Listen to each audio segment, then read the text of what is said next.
Hello everyone, मैं मयंक सिंह निशांत ई academy से। हम लोगों ने फंडामेंटल ऑफ अकाउंटिंग अकाउंटिंग और ऑडिटिंग का सबसे पहला चैप्टर जो आपका फंडामेंटल ऑफ अकाउंटिंग है उसे हम लोगों ने कंप्लीट कर लिया। अब हम लोग का आता है कुछ MCQ based question for fundamental of accounting का। ये चैप्टर के पर्पज से बहुत ही इंपॉर्टेंट है। चलिए स्टार्ट करते हैं। कुछ अकाउंटिंग के क्वेश्चंस हैं, ये 20 प्लस होने वाला है। इसको आप लोग देखिए और उसके बाद फिर हम लोग नेक्स्ट चैप्टर की ओर बढ़ेंगे। चलिए आगे बढ़ते हैं। तो ये है हमारा अकाउंटिंग बेसिस एमसीक्यू, ठीक है। तो इसमें हम लोगों ने पहले तो चैप्टर तो पूरा कंप्लीट कर ही लिया है। अब उसके ही बेस पे हमारा कुछ अकाउंटिंग का क्वेश्चन है जिसको हम लोग आज करेंगे। चलिए, पहला क्वेश्चन हमारा क्या है कि what is the primary objective of any business. किसी भी बिजनेस का प्राइमरी ऑब्जेक्टिव क्या होता है, यह क्वेश्चन हमारा पहला बना है। क्या क्वेश्चन बना है कि what is the primary objective of any business.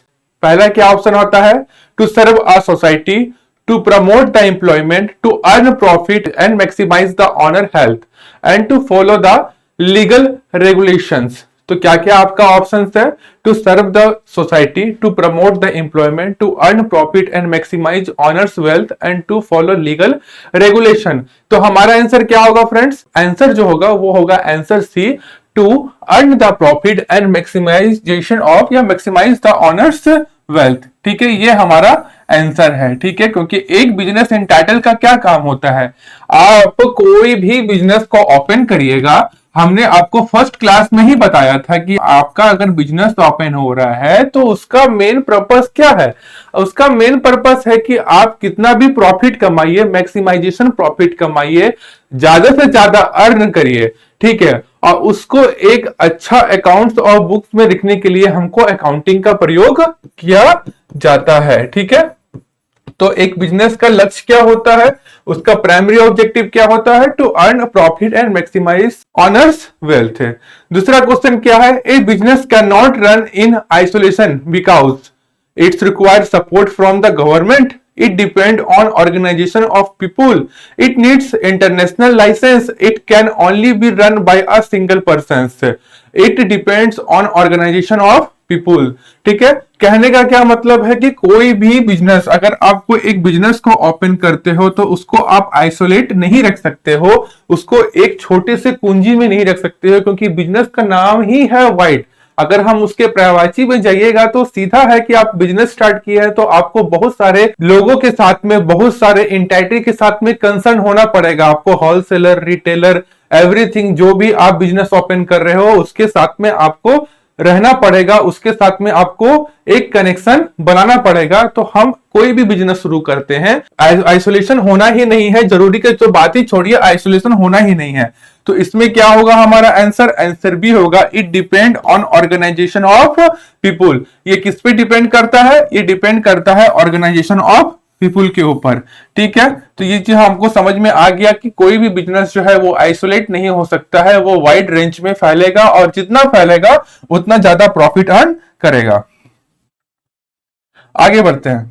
Question है कि which of the following is not a form of business organisation, which of the following is not a form of business organisation, sole proprietorship business, partnership business, NGO और body corporate. तो इसका answer क्या होगा दोस्तों, simple question है, एकदम एकदम simple question है। क्या होगा इसका आंसर, इसका आंसर होगा आपका एनजीओ। क्या ये एक नॉन प्रॉफिट ऑर्गेनाइजेशन है, क्या है ये एक प्रकार का नॉन प्रॉफिट ऑर्गेनाइजेशन है।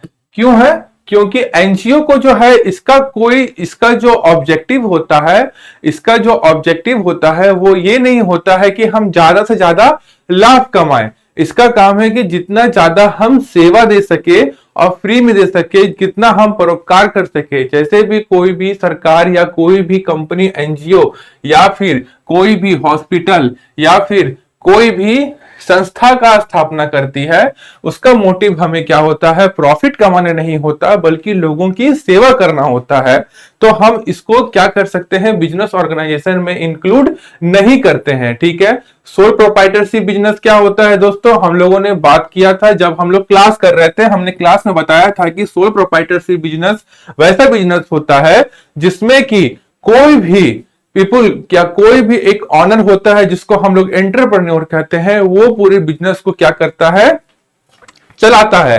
ठीक है, पार्टनरशिप बिजनेस क्या होता है, पार्टनरशिप बिजनेस ऐसा बिजनेस होता है जिसमें एक या एक से अधिक पार्टनर मिलकर किसी भी बिजनेस ऑर्गेनाइजेशन को चलाते हैं। बॉडी कॉर्पोरेट क्या होता है, बॉडी कॉर्पोरेट मतलब कि टाइटल्स, इंडस्ट्रीज, कंपनियां होती है जिसे कोई मालिक या फिर सीईओ या फिर ऑनर, डायरेक्टर जिसे कंट्रोल करता हो, उसको बॉडी कॉर्पोरेट होता है। इसके अंदर में कंपनियां आती है, कंपनी आती है। तो कौन कौन सा बिजनेस ऑर्गेनाइजेशन होता है फ्रेंड्स, तो उसमें पहला होता है soul proprietorship business, partnership business और बॉडी कॉर्पोरेट। एनजीओ को हम लोग नहीं लेते हैं, क्यों नहीं लेते हैं, क्योंकि ये नॉन प्रॉफिट ऑर्गेनाइजेशन है। इसका जो उद्देश्य होता है, इसका उद्देश्य लाभ कमाना नहीं होता है। The rule of the business are based on, the rule of the business are based on legal and criminal laws, international tax laws only, general trade principle, social values and status framework, personal preference of owners. तो किस पे depend करता है role, तो ये हमारा journal trade principles पे depend करता है, सोशल वैल्यूज पे डिपेंड करता है, स्टेटस फ्रेमवर्क पर डिपेंड करता है। कोई भी जैसे कि हमारे जितना भी अकाउंटिंग स्टैंडर्ड्स है इस पे, ठीक है, आपका गैप पे, ठीक है, इस पे डिपेंड करता है। इन सभी के बारे में हम लोगों ने क्लास में क्या किया था, डिस्कस किया था। सोशल वैल्यूज पे होना चाहिए, बहुत बढ़िया बात है। कोई भी बिजनेस, हम अकाउंटिंग प्रोसेस में ये सब कुछ तो हम लोगों ने देखा है, तो सोशल वैल्यूज का भी होना है। हमें लोगों के महत्व को, उनकी इच्छा को, उनकी सेहत को ध्यान में रख के प्रोडक्ट को बेचना या फिर बनाना चाहिए। स्टैट्यूटरी फ्रेमवर्क में एक लॉ पे एक होना चाहिए, ठीक है, ये किसी एक लॉ या स्टैट्यूटरी बॉडी का होना चाहिए। तो ये सभी चीजों को ध्यान में रखकर हमें एक बिजनेस ऑर्गेनाइजेशन बनाना चाहिए या फिर स्टार्ट करना चाहिए। तो ये सभी रूल्स पे ये डिपेंड करता है। ठीक है, तो कौन कौन से, जर्नल ट्रेड प्रिंसिपल्स पे, सोशल वैल्यूज पे एंड स्टैट्यूटरी फ्रेमवर्क पर ये डिपेंड करता है। ठीक है, आगे बढ़ते हैं। नेक्स्ट क्वेश्चन क्या है, नेक्स्ट क्वेश्चन है हमारा, विच of the following is not a part of the accounting process. ठीक है, हम लोगों ने सबसे पहले डेफिनेशन को याद करेंगे, जो हम लोग बार बार अपने क्लास में इस चीज को डिस्कस करते आए हैं कि accounting is a systematic process of recording, classification, summarisation of the financial statement which is useful for the business. ठीक है, सिंपल में ही अकाउंटिंग का डेफिनेशन हुआ। तो which of the following is a part of the accounting process, recording होता है, classification होता है, नॉट, कौन नहीं होता है, रिकॉर्डिंग नहीं होता है, क्लासिफिकेशन नहीं होता है, फोरकास्टिंग नहीं होता है, या फिर समराइजिंग नहीं होता है। तो इससे तो हम लोग को जो डेफिनेशन को पक्का पक्की याद किया होगा भाई, उसको तो ये चीज याद होगा कि ये चीज तो हम लोगों ने कभी देखा ही नहीं। सबसे पहले क्या, हम लोगों ने रिकॉर्डिंग देखा, हम लोगों ने क्लासिफिकेशन देखा और हम लोगों ने समराइजिंग देखा। तो हमारा आंसर क्या है, हमारा आंसर है फोरकास्टिंग। ये हमारे पार्ट ऑफ अकाउंटिंग प्रोसेस में नहीं आता है। चलिए नेक्स्ट क्वेश्चन क्या बोलता है कि accounting is often referred to as the backbone of the management, the language of the business, the art of the investment, the tool of the taxation. तो इसका आंसर क्या होगा फ्रेंड्स, इसका आंसर होगा B, the language of the business. Accounting क्या refers करता है भाई, तो अकाउंटिंग हमको लैंग्वेज ऑफ बिजनेस को रेफर्स करता है, क्योंकि बिजनेस हो चाहे कुछ भी हो, बिजनेस मींस सिर्फ only for sole proprietorship business ही नहीं, इसमें कॉर्पोरेट बॉडीज भी आती है, पार्टनरशिप भी आता है, कंसाइनमेंट बिजनेस भी आता है, आपका ज्वाइंट वेंचर भी आता है। तो बिजनेस क्या होता है, ये nothing but is a language of business. Accounting क्या होता है, वो लैंग्वेज ऑफ बिजनेस ही होता है, कुछ नहीं। वो अकाउंटिंग क्या होता है, वो लैंग्वेज ऑफ बिजनेस भी होता है। चलिए, तो इसका आंसर क्या होगा, इसका आंसर होगा बी। ठीक है, आगे बढ़ते हैं। Which of the following is primary objective of accounting? Which of the following is primary objective of accounting? ठीक है, to provide legal advice, to care, to create wealth, to provide useful information for decision making, to determine GST। तो क्या होगा friends इसका, तो इसका होगा option number C, to provide the useful information for decision making. क्या ये हमको क्या करता है, ये हमें प्रोवाइड करता है ऐसा इंफॉर्मेशन जिससे कि हम एक अच्छा डिसीजन मेकिंग कर सके। क्लास में हम लोग मैंने बताया होगा कि आपका अकाउंटिंग साइकिल जो है एक प्रोसेस को मेंटेन करता है। क्या करता है, एक प्रोसेस को मेंटेन करता है। पहले ट्रांजेक्शन को, जितने भी हमारे मॉनेटरी वैल्यू का ट्रांजेक्शन है उसको हम लोग जर्नल्स में रिकॉर्ड करते हैं, फिर उनका एक सेपरेट लेजर अकाउंट बनाते हैं, फिर उसका ट्रायल बैलेंस बनता है, फिर ट्रेडिंग अकाउंट से ग्रॉस प्रॉफिट निकलता है, फिर उसके बाद हमारा प्रॉफिट एंड लॉस अकाउंट से नेट प्रॉफिट निकलता है, और उसके बाद जो बैलेंस बचता है वो सभी बैलेंस को हम बैलेंस शीट नाम का एक स्टेटमेंट होता है उसमें हम लोग को क्या करते हैं, पोस्ट करते हैं, और उससे हम लोग को क्या होता है कि हमारा जो भी बिजनेस होता है उसका फाइनेंशियल पोजीशन हमें ज्ञात होता है। तो ये क्या करता है, इससे हम लोग समझ सकते हैं कि हाँ मेरा जो बिजनेस है वो प्रॉफिट पे है या लॉस पे है या फिर मॉडरेट लेवल पे है, के अकॉर्डिंग टू इसे हम लोग समझ सकते हैं। तो क्या होता है कि ये हमको एक डिसीजन मेकिंग करने में काफी सुविधा प्रदान करता है। ठीक है, तो हमारा ऑप्शन क्या होगा, option number C, to provide the useful information for decision making. 8 number question क्या है कि which statement use to find out the profit and loss of the business. ऐसा कौन सा स्टेटमेंट होता है, स्टेटमेंट होता है, ये अकाउंट नहीं है, ये स्टेटमेंट के बारे में पूछ रहा है, इस पे ध्यान दीजिएगा। ठीक है, which statement is used to be find out the profit and loss of the business. Balance sheet, cash flow statement, ठीक है, ट्रायल बैलेंस या प्रॉफिट एंड लॉस अकाउंट। तो कौन सा ऑप्शन होगा, ये होगा हमारा प्रॉफिट एंड लॉस अकाउंट। कौन सा ऐसा स्टेटमेंट है जिससे कि profit and loss of account को हमको ज्ञात होता है, तो हमारा प्रॉफिट एंड लॉस अकाउंट से ये हमें ज्ञात होता है। ठीक है, ऑप्शन नंबर डी होगा इसका आंसर। ठीक है, कौन सा स्टेटमेंट जिससे कि हमारा कोई भी बिजनेस या कॉर्पोरेट बॉडी का प्रॉफिट एंड लॉस ज्ञात होता है, तो वो हमारा क्या होगा, आंसर नंबर डी। चलिए, which accounting measurement show the financial position of the business. ठीक है, इसका आंसर बताइए फ्रेंड्स, क्या होना चाहिए। हम लोगों ने इसके बारे में बहुत सारा डिस्कशन किया है। ठीक है, which of the accounting measurement show the financial position of the business, trial balance, ledger, profit and loss account या बैलेंस शीट। सब सही जवाब दे रहे हैं, ऑप्शन नंबर डी होगा। क्या होगा, बैलेंस शीट। बैलेंस शीट जो होता है वो कोई भी अकाउंटिंग साइकिल का सबसे लास्ट प्रोसेस होता है। क्या होता है, सबसे लास्ट प्रोसेस होता है, और इसी से हमें कोई भी बिजनेस का फाइनेंशियल पोजीशन ज्ञात होता है। ठीक है, ये जो हमारा जो बैलेंस शीट होता है ये कोई भी अकाउंटिंग साइकिल का सबसे लास्ट पोर्शन होता है, और इसी से हमें पता चलता है कि हमारा बिजनेस अभी किस अवस्था में है। तो क्या क्वेश्चन था कि which of the following statement to provide the financial position of the business, balance sheet. ठीक है, accrual basis of accounting records transaction. Accrual basis के बारे में हम लोगों ने क्लास में पूरा डिस्कशन किया था।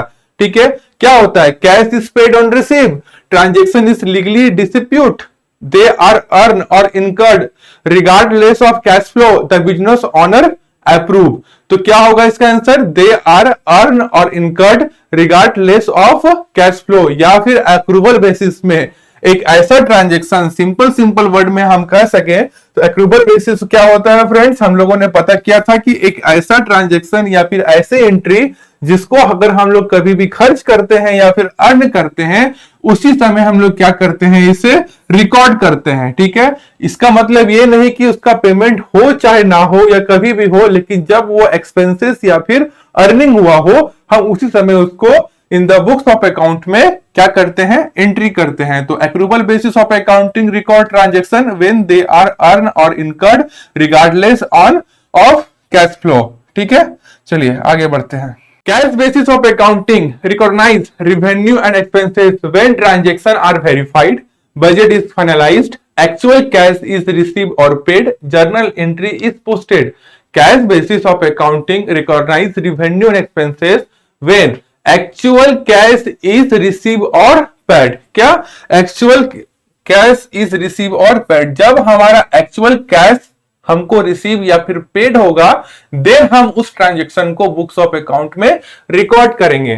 तो यही कैश बेसिस का सबसे सिंपल और सबसे शॉर्ट डेफिनेशन भी होता है कि कोई भी ट्रांजैक्शन हो अगर वो मुझे जब उसका पेमेंट होगा तभी हम बुक्स ऑफ अकाउंट में उसे एंट्री करेंगे। तो ये हमारा हो गया क्या, cash basis of accounting recognize revenue expenses when actual cash is receive और paid, which basis of accounting include depreciation and amortization, cash basis, receipt basis, accrual basis, hybrid basis. तो सिंपल सा क्वेश्चन है bro, क्या होगा इसमें, accrual basis, क्या होगा, accrual basis पे। Which basis of accounting include depreciation and amortisation, ऐसा कौन सा बेसिस ऑफ अकाउंटिंग है जो डेप्रिसिएशन और एमोटाइजेशन को इंक्लूड करता है, एक्रूवल बेसिस। और एक्रूवल बेसिस का डेफिनेशन क्या होता है, एक ऐसा बेसिस ऑफ अकाउंटिंग होता है जिसमें कि हमारा ट्रांजेक्शन जब हुआ हो, जब इनकर्ड हो रहा है तभी हम बुक्स ऑफ अकाउंट में इसे एंट्री करेंगे। ये नहीं देखना होता है कि उसका कैश का पेमेंट हुआ हो या फिर नहीं हुआ हो। जब वो एक्सपेंसेस हुआ है या फिर वो इसका एक्सपेंसेस हुआ हो या फिर कुछ हम लोगों ने अर्न किया हो, हमें उसी टाइम बुक्स ऑफ अकाउंट में उसे मेंटेन करना होता है, चाहे उसका अमाउंट 1 मंथ के बाद मिले या 2 मंथ के बाद मिले। Okay, that's clear. तो इसमें क्या है, which basis of accounting include depreciation and amortization, accrual basis. चलिए आगे बढ़ते हैं। Which document is issue when goods are return to the supplier, जब हम गुड्स को रिटर्न करते हैं टू अ सप्लायर के द्वारा, तो वो उस समय कौन सा नोट्स का हम लोग रेडी करते हैं भाई, उस समय हम लोग credit note, invoice, debit note, journal voucher, कौन सा डॉक्यूमेंट हम लोग इशू करते हैं, उस समय हम लोग डेबिट नोट इशू करते हैं। जब कोई माल सप्लायर के पास पहुंचता है, हो सके वो माल क्या हो, डैमेज हो जाए या फिर एक्स्ट्रा चार्ज कर दे, तो इसमें सप्लायर क्या करता है, उसे डेबिट नोट सेलर को भेजता है। तो कौन सा document issue when the goods are return to the supplier, debit note. कौन सा नोट, डेबिट नोट भेजाता है। ऑप्शन नंबर सी करेक्ट है। Which of the following is issue to prove of the bank transaction, bank का transaction हुआ है उसके लिए क्या होना चाहिए। ऑप्शन में देखिए क्या है, रिसिप्ट होना चाहिए, हम लोगों ने बैंक का ट्रांजेक्शन किया है, उसका एक डॉक्यूमेंट, वैलिड डॉक्यूमेंट तो होना चाहिए ना भाई। क्या होना चाहिए, रिसिप्ट होना चाहिए या बैंक स्टेटमेंट होना चाहिए, चेक होना चाहिए या फिर क्रेडिट नोट होना चाहिए। बहुत लोगों को लगता होगा कि चेक होना चाहिए, नहीं, option number B bank statement. चलिए इसका क्या मतलब होता है, बैंक स्टेटमेंट, आपका कोई भी ट्रांजेक्शन हुआ हो वो हमारा बैंक का स्टेटमेंट में रिकॉर्डेड होता है, चाहे आप 50 रुपया का ट्रांजेक्शन कीजिए या फिर 50,000 का ट्रांजेक्शन करिए, ये स्टेटमेंट जो होता है हमारा बैंक स्टेटमेंट जो होता है वो बैंक के बुक्स ऑफ अकाउंट में क्या होता है, इंटर रहता है। तो ये हमारे लिए बहुत ही इंपॉर्टेंट और अकाउंटिंग प्रोसेस के अकॉर्डिंग टू ये जो बैंक का स्टेटमेंट होता है बहुत ही वाइटल, बहुत ही इंपॉर्टेंट डॉक्यूमेंट होता है। ठीक है, तो which of the following document is used to prove of the bank transaction, तो वो होता है हमारा बैंक स्टेटमेंट। ठीक है, a salary paid to an employ in support by which document, invoice, cash memo, pay slip, salary receipt, debit note. तो option number क्या होगा दोस्त इसका ऑप्शन नंबर होगा सी, सैलरी रिसीट। क्या होगा, salary receipt. Option number C इसका सही है। एक एम्प्लॉयर अपने एम्प्लॉय को सैलरी पे किया है तो उसके लिए जो एविडेंस है वो उसका एविडेंस क्या होता है, उसका एविडेंस होता है हमारा सैलरी शीट, कि आपके पास पे स्लिप है। कैसे आप कैसे बता सकते हो कि आपने अपने एम्प्लॉइज को पेमेंट किया है सैलरी, तो उसका एक पे स्लिप होता है, उसके अकॉर्डिंग टू हम बता सकते हैं कि हाँ इस एम्प्लॉय को मैंने इतना अमाउंट पे किया है। तो कौन सा एविडेंस होना चाहिए उसके लिए सैलरी स्लिप या फिर पे स्लिप होना बहुत ही जरूरी है। ठीक है, in which document is used for import and export transaction. ठीक है, इंपोर्ट और एक्सपोर्ट ट्रांजेक्शन में कौन सा डॉक्यूमेंट यूज होता है, रिसिप्ट होता है use, journal voucher, bill of entry या लेंडिंग या फिर परचेस ऑर्डर। सिंपल सा चीज है, क्या होता है, बिल ऑफ एंट्री यूज होता है। क्या होता है हमारा, बिल ऑफ एंट्री यूज होता है। कौन सा, तो हमारा bill of entry. Option number C, जब कोई भी गुड्स को हम एक देश से दूसरे देश या फिर पानी के रास्ते, हम जहाज के रास्ते ले जा रहे हैं, जब इंपोर्ट हो रहा है, एक्सपोर्ट हो रहा है, उस समय बिल ऑफ एंट्री या फिर लेंडिंग नामक डॉक्यूमेंट का उपयोग होता है। When a customer return goods which document is issue, debit note, cash memo, credit note, invoice. क्या जब हमारा कोई भी डॉक्यूमेंट यूज होता है तो उसके लिए हमको क्या यूज होना होता है, C, credit note. When the customer return goods which document is issue, credit note. कौन सा होता है यूज, क्रेडिट नोट यूज होता है। कौन सा यूज होता है? वो क्रेडिट नोट यूज होता है। कौन सा होता है? क्रेडिट नोट यूज होता है। तो क्रेडिट नोट का यूज किसमें होता है? ये सेलर टू बायर को दिया जाता है। कौन सा document? The customer return goods. Which document issue? तब सेलर क्या करता है? तब सेलर जो होता है वो क्रेडिट नोट, क्या सेलर जो है वो क्रेडिट नोट बायर को इशू करता है। ठीक है, समझ में आ रहा है? ठीक है, अब आगे बढ़ते हैं दूसरे क्वेश्चन पे। According to the money measurement currency transaction as events are recorded in the books of account.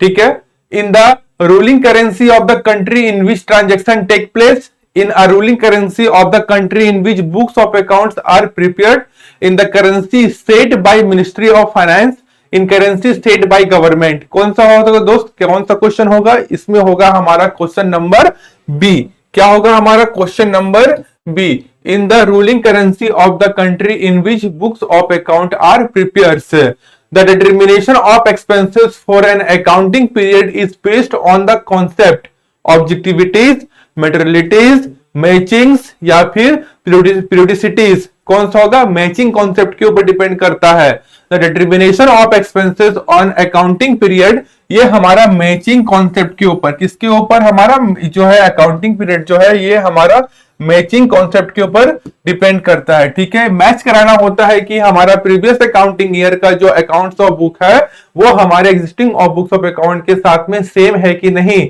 इसीलिए हमें एक ही प्रोसेस का यूज करना पड़ता है जिससे कि एक सच्चा वैल्यू निकलकर सामने आए मैचिंग कॉन्सेप्ट के ऊपर। ठीक है, decrease in the amount of creditors result increase in cash, decrease in cash, increase in asset, no change in the assets. कौन सा होगा? Decrease in cash. ठीक है, क्या होता है? Decrease in amount of creditors, जब क्रेडिटर्स के अमाउंट में गिरावट आती है इसका मतलब क्या होता है कि हमारे कैश में भी डिक्रीज हो रहा है। ठीक है, चलिए आगे बढ़ते हैं।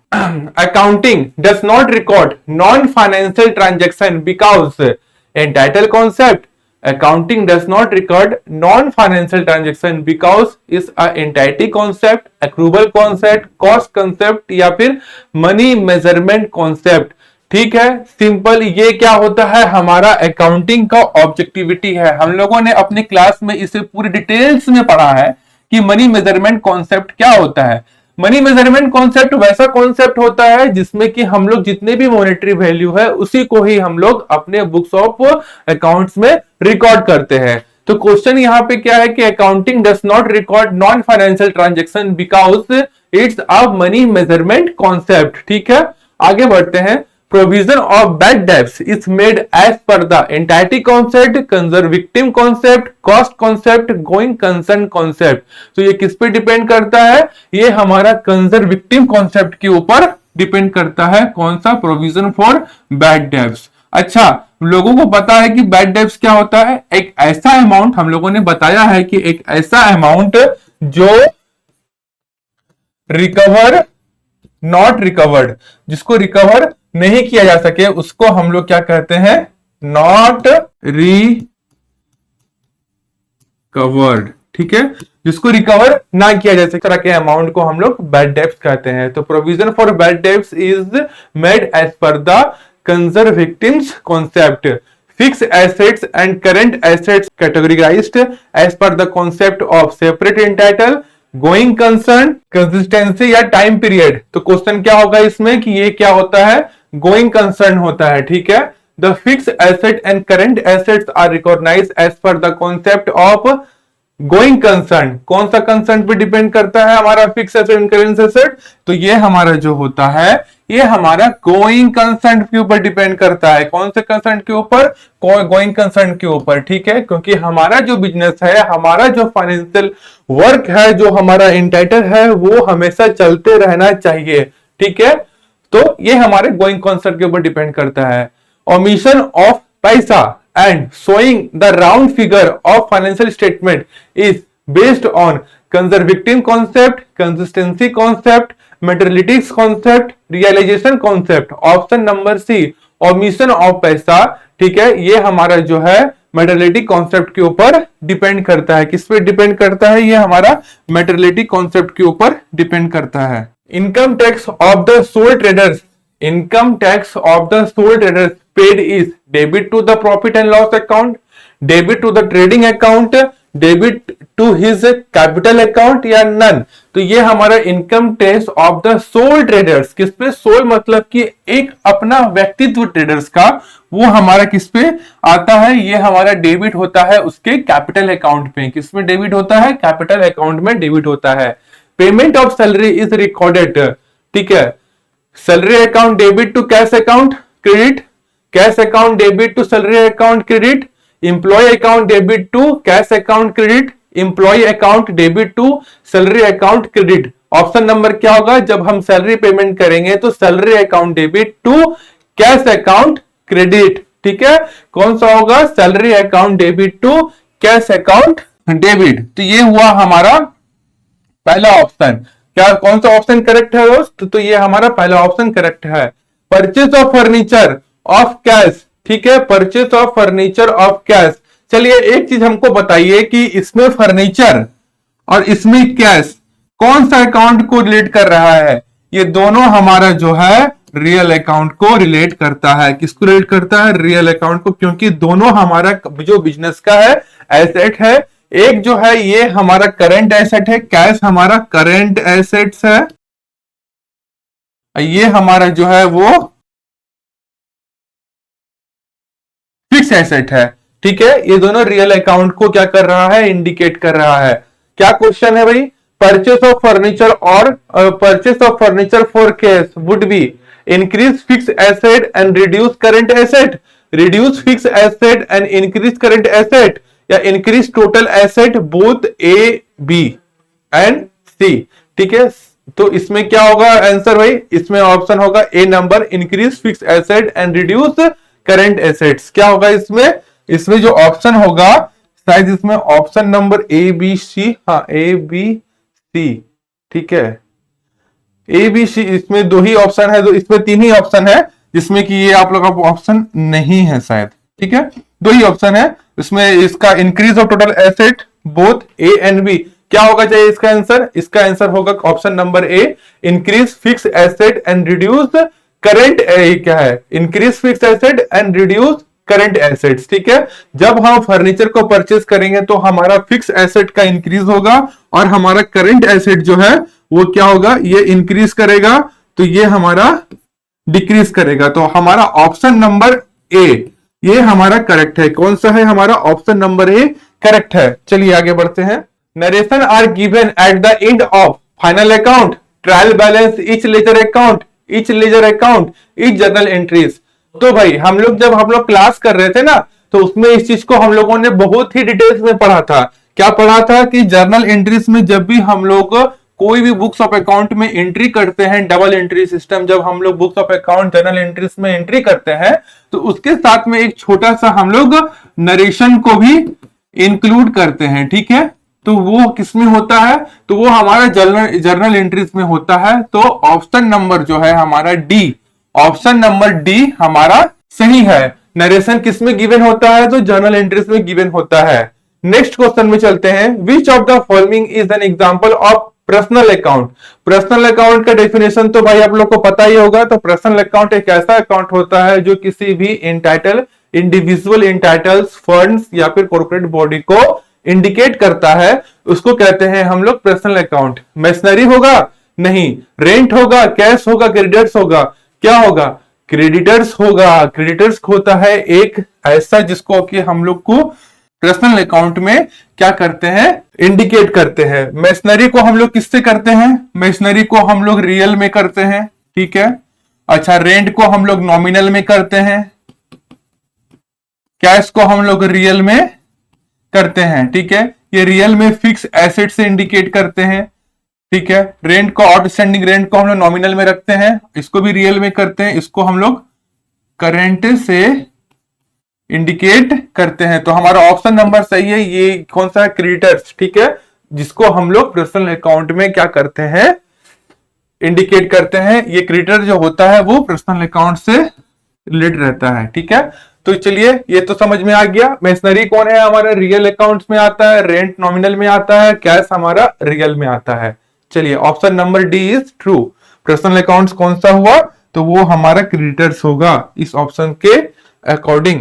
Profit and loss account is prepare for period of 1 year by following consistency concept, accounting period concept, conservative concept या फिर कॉस्ट कॉन्सेप्ट। तो ये हमारा प्रॉफिट एंड लॉस अकाउंट जो प्रिपेयर किया जाता है वो किस कॉन्सेप्ट के अकॉर्डिंग टू बनाया जाता है? ये हमारा बनता है कंजर्वेटिव कॉन्सेप्ट के अकॉर्डिंग टू। किसके अकॉर्डिंग टू बनता है? ये हमारा कंजर्वेटिव कॉन्सेप्ट के अकॉर्डिंग टू बनता है। Option number C is true.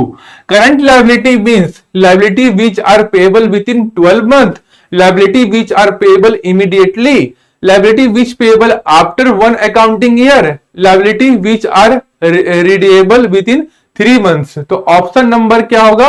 A, liability which are payable within 12 months। ठीक है, liability which are payable within 12 months।